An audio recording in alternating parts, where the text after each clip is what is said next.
Scientist हमें बता रहे हैं कि मरने के बाद क्या होता है। जो लोग दुर्घटना में मर जाते हैं, उनके मरने के बाद क्या होता है? वे लंबे समय तक बिना शरीर के रहते हैं, जिन्हें भूत प्रेत कहा जाता है। क्या मरने के तुरंत बाद एक नया शरीर मिल जाता है, या फिर कुछ समय के बाद प्राणी नया शरीर धारण कर पाता है?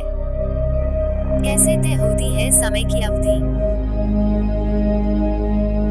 हमें बता रहे हैं कि जिन लोगों की दुर्घटना में मरने होती है, वे लंबे समय तक बिना शरीर के रहते हैं, जिन्हें भूत प्रेत कहा जाता है। आइए आगे जानते हैं। क्या रीति रिवाज इसीलिए होते हैं? उन्हें शांत करने के लिए। हाँ, उसे शांत करने के लिए, क्योंकि वह तब भी जीवंत होता है। उसका प्राणिक शरीर अभी भी इच्छाएं, लालसाएं लिए घूमता रहता है, इसलिए वह शांत नहीं हो पाएगा। वो उस रूप में एक लंबे समय तक बना रहता है। उसे अपना यह दौर पूरा करना होता है। जब वे किसी दुर्घटना में मरते हैं, तो शुरुआत में वे काफी जीवंत होते हैं। उस दौरान वे बहुत प्रभावी तरीके से महसूस किए जाते हैं। फिर जब प्राण अपनी जीवंतता खो देता है, तब वो बस मंडराता रहता है। इस दौर को छोटा करने के लिए भारतीय संस्कृति में कुछ कर्मकांड और प्रक्रियाएं हैं, ताकि उसे वहां पर मंडराना न पड़े।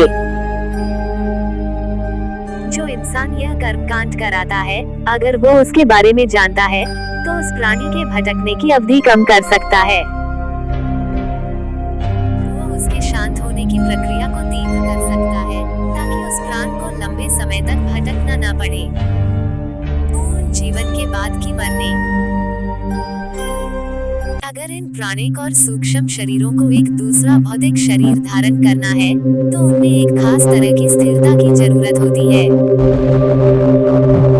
जब वे स्थिरता या जीवंतता के निम्न स्तर में होते हैं, केवल तभी प्राणी को दूसरा शरीर मिलता है, वरना उसे यह नहीं मिलता। अगर वह पूरी तरह से जीवंत है, तो वह दूसरा शरीर प्राप्त नहीं कर सकता। उसे पहले शांत होना होगा। जब कोई इंसान एक लंबा और पूर्ण जीवन जी लेता है और शांतिपूर्वक मरता है, तो यह माना जाता है कि उसके प्राण ने अपना दौर पूरा कर लिया और सहजता से बंधन से अलग हो गया। यह कुछ ऐसा ही है जैसे एक पके फल का पेड़ से टपकना। पका फल जैसे ही पेड़ से टपकता है, उसका बीज जल्दी ही मिट्टी से मिलकर अपनी जड़ें ढूंढ लेता है। उस बीज के लिए उसका गूदा ही जरूरी खाद बन जाता है।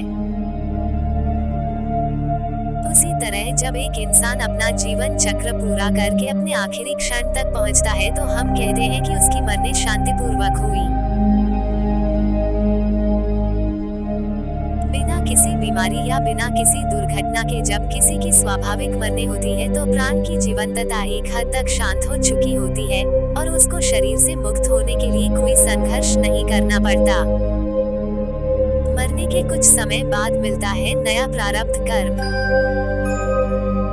आदित्य, जब एक इंसान बुढ़ापे की वजह से मरता है, तो हम कहते हैं कि प्राण ने अपनी जीवंतता खो दी।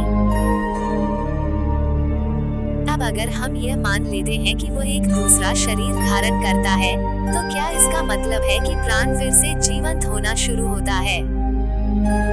हाँ, यह फिर से जीवंतता प्राप्त करता है। शरीर में प्रवेश करने के लिए इसमें निष्क्रियता की एक खास अवस्था का होना जरूरी है। केवल तभी यह एक शरीर को हासिल कर सकता है।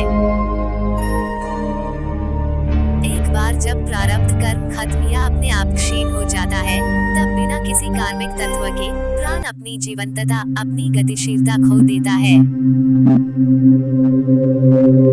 जब प्रारब्ध कर्म पूरी तरह से खत्म हो जाता है, तब समय के एक छोटे दौर के बाद प्रारब्ध कर्म की एक नई किस्त फिर से प्रकट होनी शुरू हो जाएगी।